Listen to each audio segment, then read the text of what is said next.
জীবনের জলছবির একেবারে চতুর্থ তথা শেষ পর্ব নিয়ে আমি চলে এলাম আবারও আপনাদের সামনে।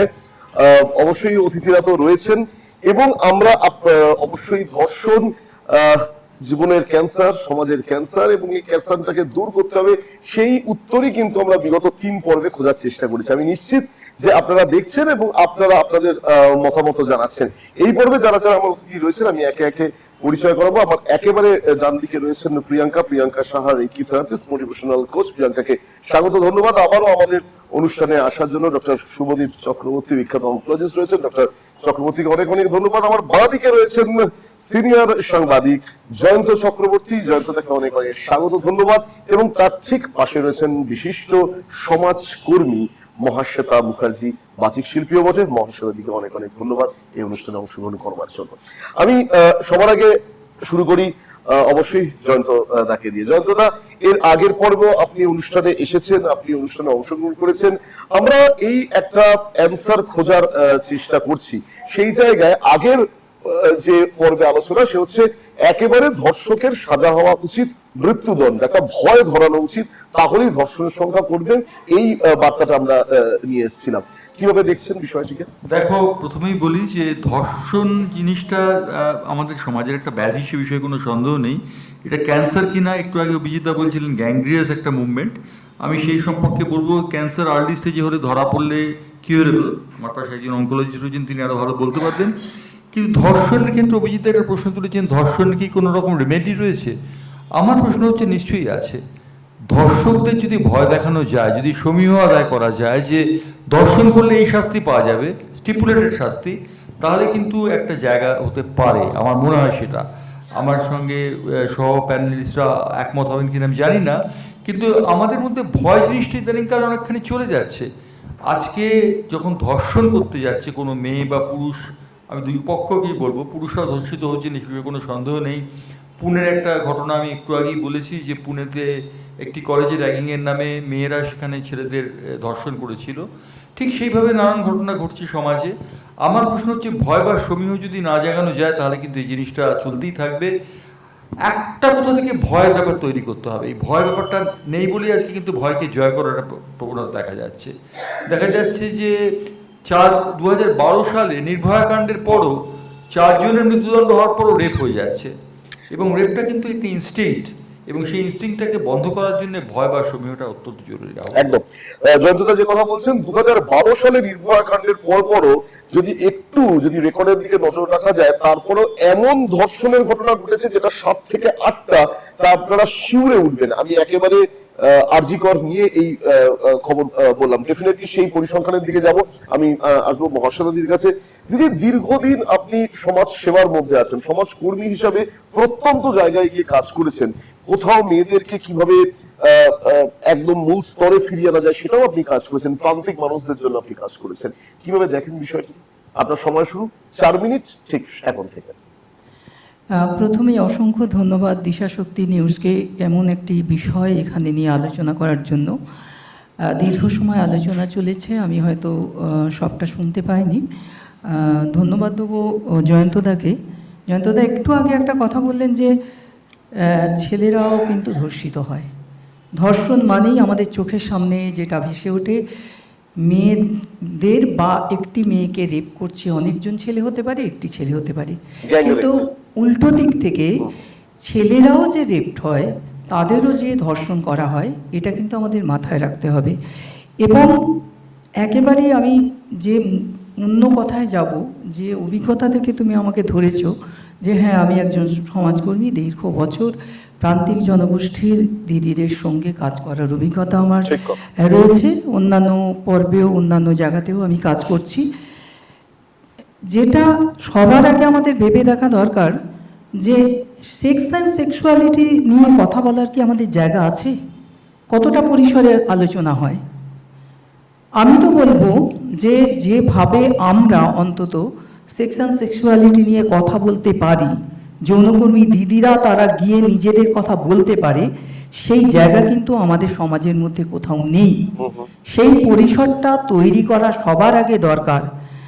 তার কারণ এই যে বারবার পাঠ্যক্রমের মধ্যে আনতে গিয়েও চেপে দেওয়া হচ্ছে, মানে একটা যখন ছেলে মেয়ে বড় হচ্ছে, অর্থাৎ অ্যাডোলেসেন্স পিরিয়ডের সময় তাদের মধ্যে তো এই পরিবর্তনটা আসছে, তারা তাদের কৌতূহল বাড়ছে, তারা জানতে চাইছে, নিজেদের বুঝছে এবং অন্যকে বোঝার চেষ্টা করছে। এই যে কৌতূহল, তার থেকে তার মধ্যে খিদে তৈরি হচ্ছে। বর্তমানে কেন এটা বেড়েছে? আমরা যখন ছোট ছিলাম, সবাই মিলে ভেবে দেখুন, আমাদের নেটের দুনিয়া ছিল না, এটা স্বীকার করতে হবে।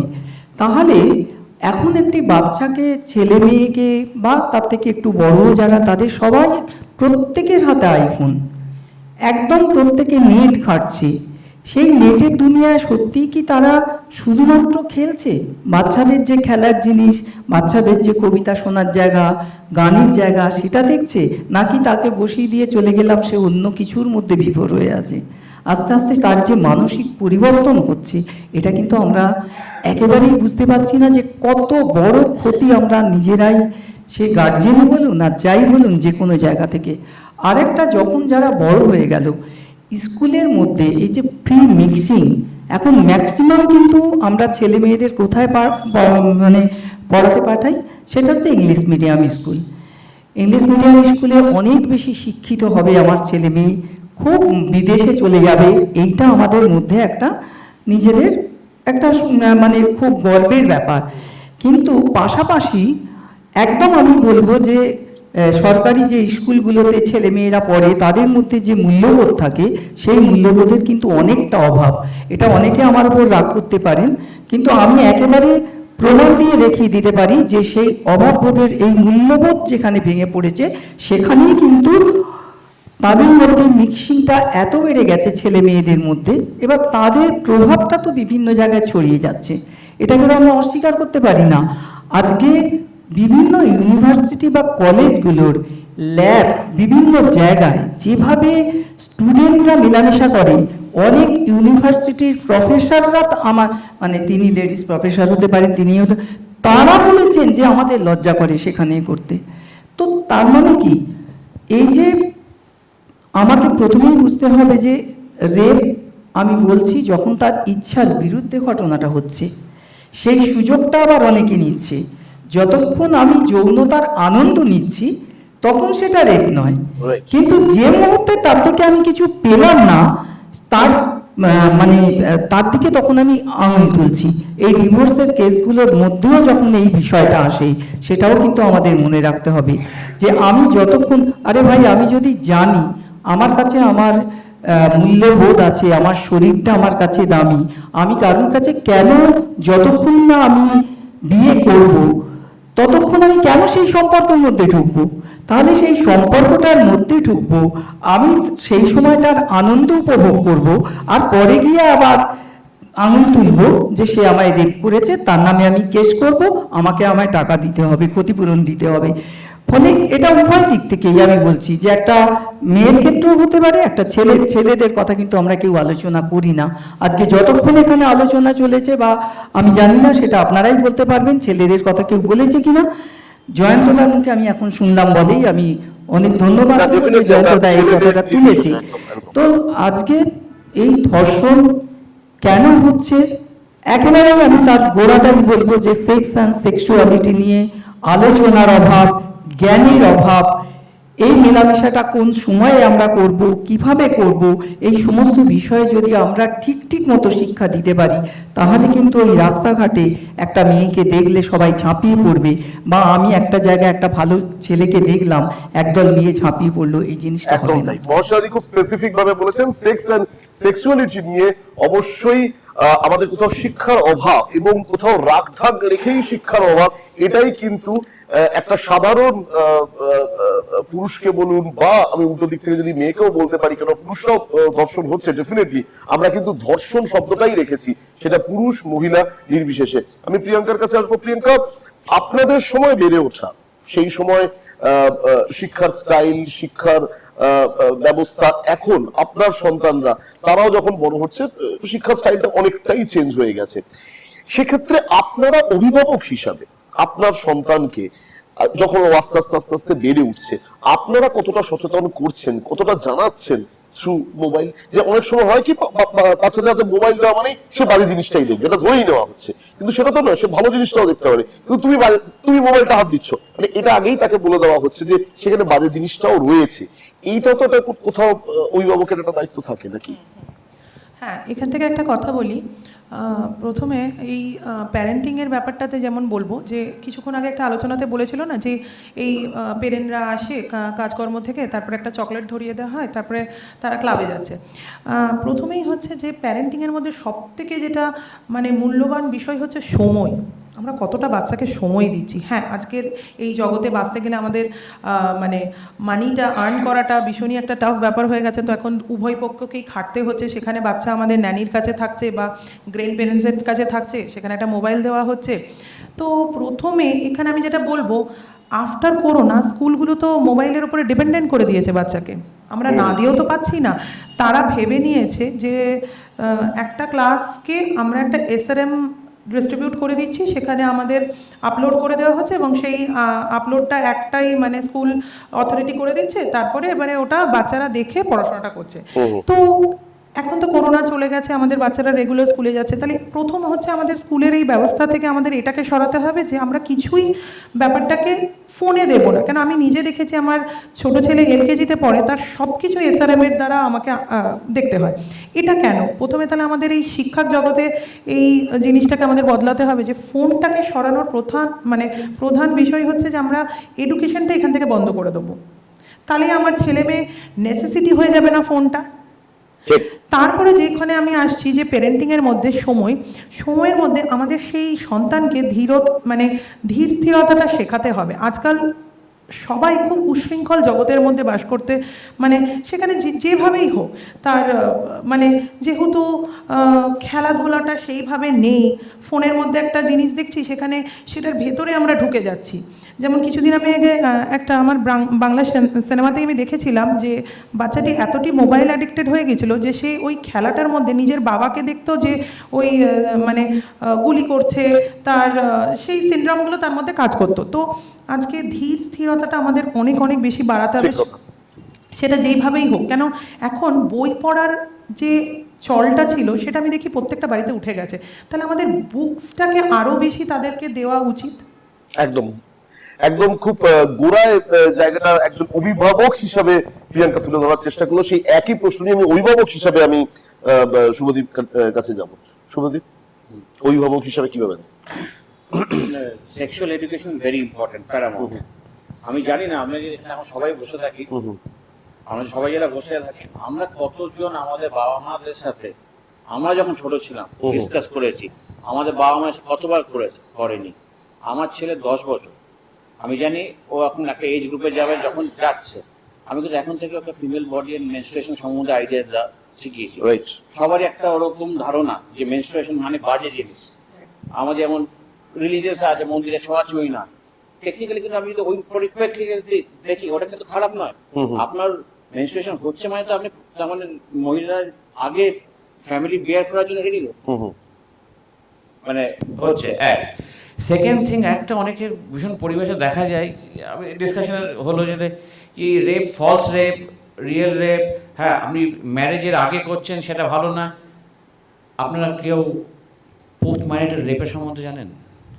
আমরা যে no means no and yes means yes, no is also an answer, এইটা যদি আমাদের ছেলেমেয়েরা মাথায় না ধরতে পারে তাহলে হবে। আপনি যদি দেখেন এই কলকাতার বুকে দেখবেন স্ট্যাটিস্টিক যদি দেখবেন, অনেকে লজ্জার সময় আসে না, কতজন পোস্ট ম্যারাইটাল বিয়ের পর নিজের স্বামীর হাতে রেপ হচ্ছে। সেটাকে আমরা ধরে নিচ্ছি সেটা অধিকার, সেটা কিন্তু ভুল একদম। এই জিনিসগুলো যখন দেখাচ্ছি, ওই বলেন চ্যারিটি বিক্রেতার মানে বাড়িতেই যদি আপনি মানে সুরক্ষিত না থাকেন তাহলে বাইরের জগতে হবেই তো। আর ওই তো বললাম যে আর এক জায়গায় দেখা গেছে যে স্বল্পবাসী জামা কাপড় পরলে, স্বল্পবাসী জামা কাপড় পরে তো আমেরিকাতে লোক ঘুরে বেড়ায়, সেখানে হচ্ছে রে অত হচ্ছে সবসময় আমরা একটা চেষ্টা করি দেখানোর জন্য, আমরা একটা মরাল হাইগ্রাউন্ড নিয়ে বিয়ের আগে এটা ঠিক আছে, বিয়ের পরে ঠিক আছে। সেক্সুয়ালিটি, ইন্টারকোর্স, বিয়ে, এগুলো তিনটে আলাদা জিনিস। আমি একটু জয়ন্তদার কাছে আসবো। জয়ন্তদা, যখন আপনি আপনার সাংবাদিকতার দীর্ঘ প্রায় 50 ছুঁই ধারাভাষ্য প্রায় 55 বছর। আপনি যখন আপনাদের কেরিয়ার শুরু করেছিলেন, সেই সুদূর ব্যান্ডেল থেকে কলকাতায় এসে কেরিয়ার শুরু করা, সেই সময় খবরের চাহিদা, খবরের প্রেজেন্টেশন সম্পূর্ণ আলাদা ছিল। সম্পূর্ণ আলাদা ছিল। তার কারণ হচ্ছে যে তখন যে পরিস্থিতি ছিল সেই পরিস্থিতির সঙ্গে খাপ খাইয়ে আমাদের প্রেজেন্ট করতে হতো। তখন একজন মহিলার রেপ হলে তিনি কিন্তু মুখ ফুটে বলতেন না। সেই সময় আমরা রেপের যে সংজ্ঞাটা ছিল সেটা বলাৎকার বলে বলা হতো, তারপর পাশবিক অত্যাচার হলো, তারপরে ধর্ষণ। আমার প্রশ্ন এক্ষেত্রে একটাই, সেটা হচ্ছে রেপ যিনি করেন, পুরুষ অথবা মহিলা, তার কোনো ভয় নেই। তিনি জানেন এই সমাজে তিনি বুক ফুলিয়ে ঘুরতে পারবেন, এই সমাজে তিনি মাথা উঁচু করে দাঁড়াতে পারবেন। কিন্তু রেপিস্ট, যাকে রেপ করা হলো, সে কিন্তু আর দাঁড়াতে পারবে না, সে মাথা তুলে দাঁড়াতে পারবে না। সুতরাং আমার মনে হয় রেপের সব থেকে প্রিন্সিপাল সাজা হওয়া উচিত মৃত্যুদণ্ড, যেটা বিদেশে রয়েছে। বাহরিনে আমার একটা ঘটনা মনে আছে। বাহরিনে আমার স্বল্পকালীন থাকার সময় সংবাদপত্রে বিজ্ঞাপন দেওয়া হয়েছিল একজন রেপিস্টকে ফাঁসি দেওয়া হবে। সেটা দেখতে হাজার হাজার লোক হাজির হয়েছিল। রেপিস্টকে ফাঁসি দেওয়া হচ্ছে। আজকে আমরা আলোচনা করছি রেপটা ক্যান্সার কিনা। ক্যান্সার নিঃসন্দেহে সমাজে ধীরে ধীরে খেয়ে নিচ্ছে, কিন্তু এই যে ফাঁসি দেওয়া হচ্ছে সবাই দেখতে গেল, এটা কিন্তু একটা অন্য অর্থবহ দিক রয়েছে। আমার মনে হয় ভয় এবং সমীহ যদি সমাজে তৈরি করা না যায়, তাহলে কিন্তু কোনোদিন রেপের সংখ্যা কমবে না। একটা কথা আপনি বলছেন যে ধর্ষক তার ভয় নেই, সে একদম খোল্লা ভাবে ঘুরে বেড়াচ্ছে, এই ভয় নেই। এর মধ্যে আমি একদম কোন স্পেসিফিক আমি রঙের মধ্যে যাচ্ছি না, কোন স্পেসিফিক আমি রাজনীতির মধ্যে যাচ্ছি না। রাজনৈতিক নেতাদের ছত্রছায়া বিরোধ, আমি একটা কথা বারবার বলছি, ক্যাম্পাস সিন্ডিকেটও, মানে বর্তমান সময় যা ঘটেছে, রাজনৈতিক নেতাদের ছত্রছায়া বিরোধ, এটাও কি? দেখো, রাজনৈতিক নেতাদের ছত্রছায়ার দীর্ঘকাল ছিল, এটা আগেও ছিল, এখনো আছে। এই বিষয়ে কোনো সন্দেহ নেই যে তারা একটা শেল্টার পান। সেই শেল্টারটা কিভাবে পান সেটা আলাদা ব্যাপার। শেল্টার কিন্তু আমি আপনি দুজনেই দিচ্ছি, আমরাও শেল্টার দিচ্ছি ধর্ষকদের, নইলে আজকে ধর্ষণটা এত ব্যাপকভাবে সার্বজনীন হয়ে যেত না। সুতরাং প্রশাসনের দিকে আঙুল তোলার আগে, একটু আগে রঞ্জিনী আমাদের প্যানেলে ছিল, প্রশাসনের দিকে আঙুল তোলার আগে সেই আঙুলের 4টে আঙুল আমার দিকে আসবে। সুতরাং আমার মনে হয় প্রশাসনের একটা দায়িত্ব রয়েছে, বেসিক দায়িত্ব। আজকে প্রশাসন একটা ঢিলেঢালা হয়ে গেছে। আজকে প্রশাসন যেটা হয়েছে সেটা হচ্ছে, একটা স্করপিও গাড়িতে, আমি একটু আগেই বলেছি যে একটা বিশেষ রাজনৈতিক দলের ব্যাচ থাকতে আমি একজন নেতা হয়ে গেলাম, এই জায়গায় কিন্তু ফিল্টার করতে হবে। এই ফিল্টারটা না হলে ধর্ষকরা যদি সমাজের থেকে এই আশ্রয়টা পেয়ে যায়, প্রশ্রয়টা পেয়ে যায়, তাহলে কিন্তু রেপের সংখ্যা আরো বাড়বে। বেশ, একদম স্পেসিফিক জয়ন্ত চক্রবর্তী সহ আমার যারা অন্যান্য প্যানেলিস্ট রয়েছে, আমার অনারেবল যারা গেস্ট রয়েছে, তারা কিন্তু স্পেসিফিক জায়গাটা বারবার তারা তাদের জীবনের চলার মধ্যে দিয়ে, তাদের কাজের জগতের মধ্যে দিয়ে, জীবনের এই জলছবির মধ্যে দিয়ে তারা আপনাদের সামনে তুলে ধরার চেষ্টা করলো। আমি একেবারে শেষে আমার 4 জনের কাছে আসবো, আমি অবশ্যই ইতিবাচক উত্তর নেওয়ার চেষ্টা করব।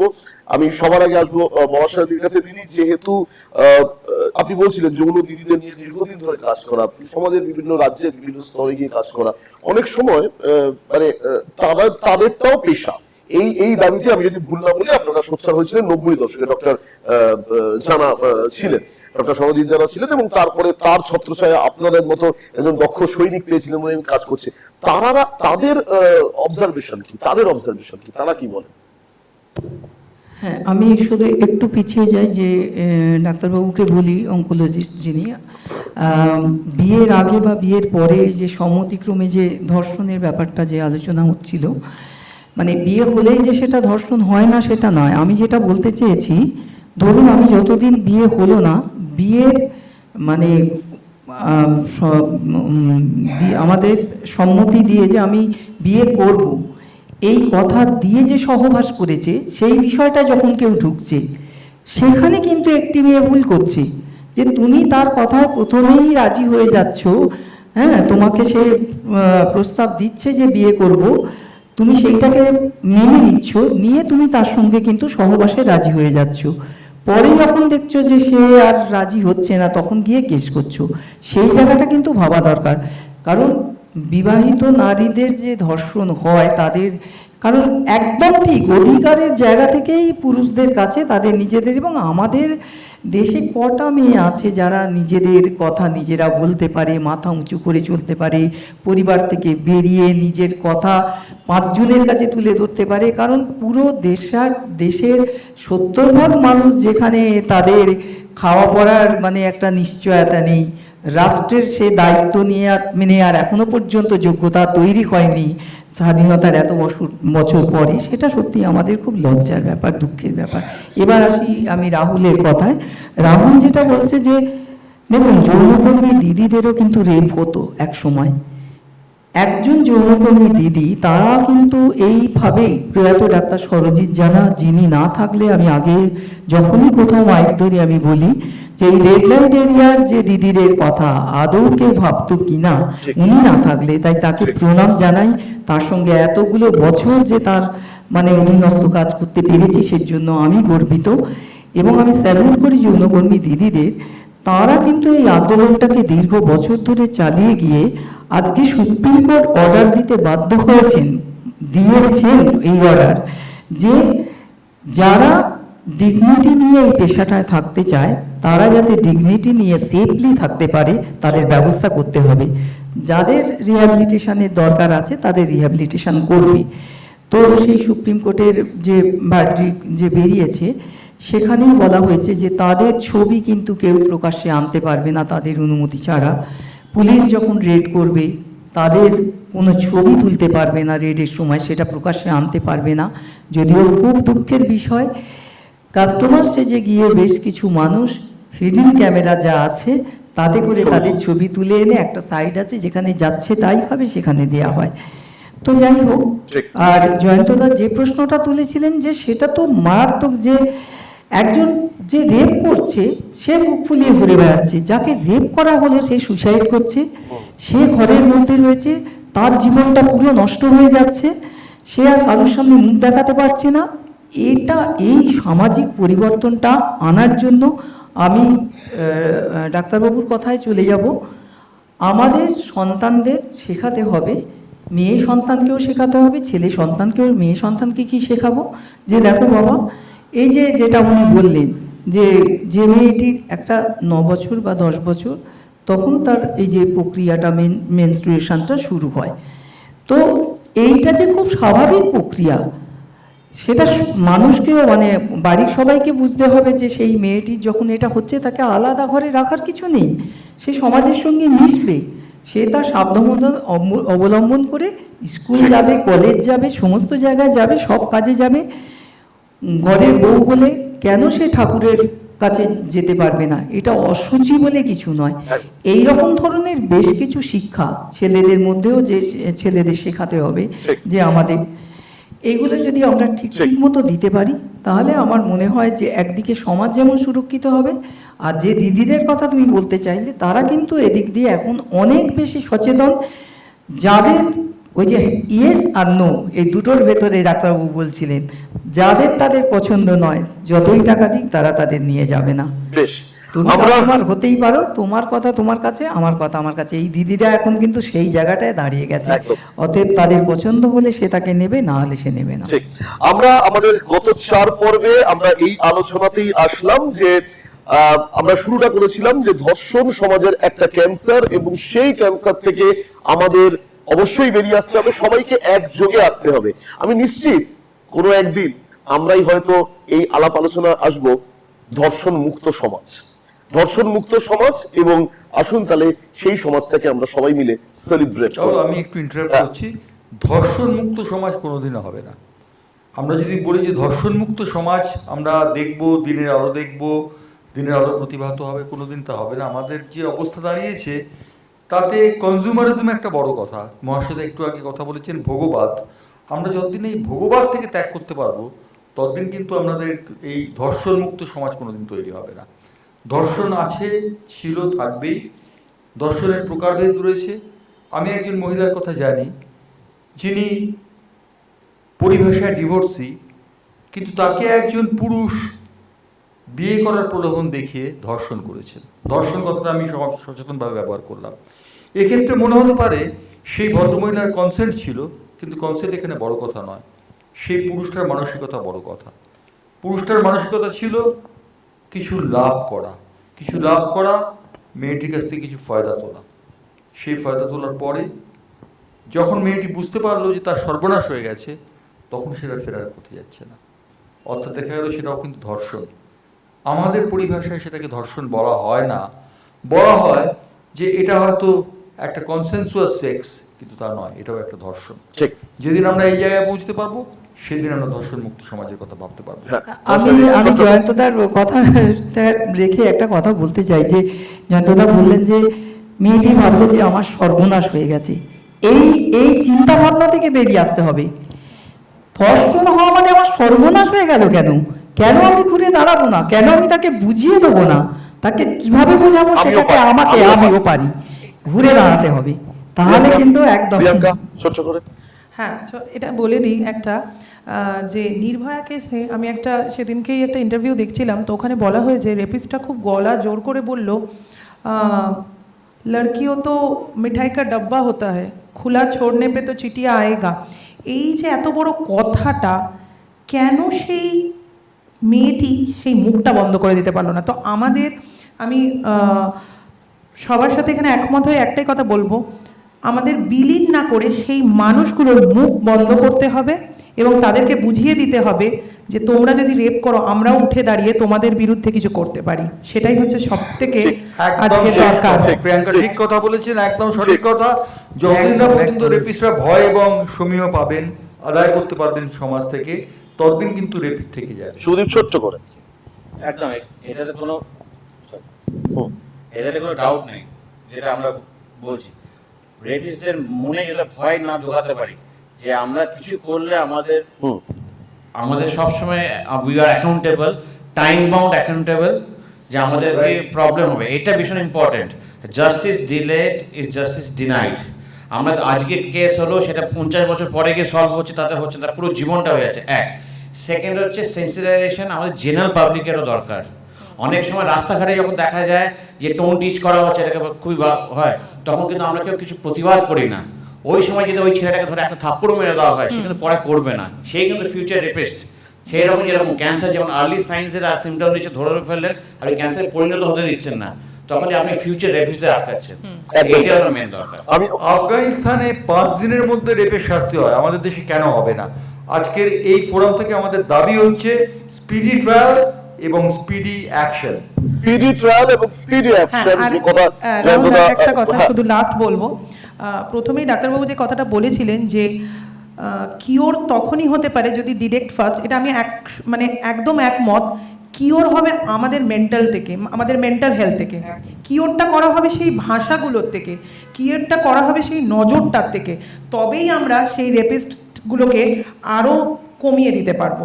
তো cure should be done on our mental health, এটা একদমই ঠিক।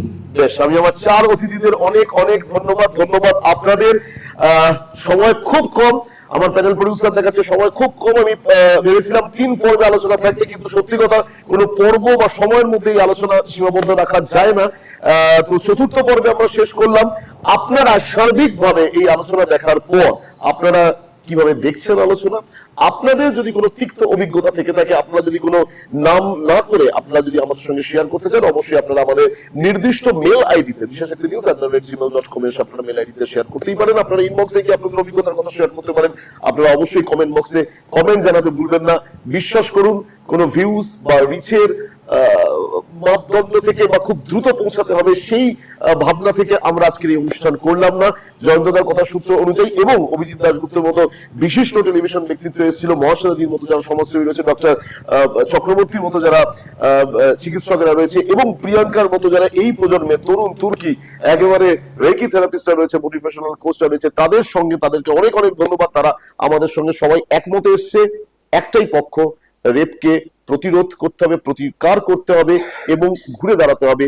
যিনি ধর্ষিতা হচ্ছেন, আসুন তিনিও ঘুরে দাঁড়ান, তিনিও দেখান যে আমিও ঘুরে দাঁড়াতে পারি। ধন্যবাদ আপনাদের, ধন্যবাদ আমাদের সঙ্গে থাকার জন্য।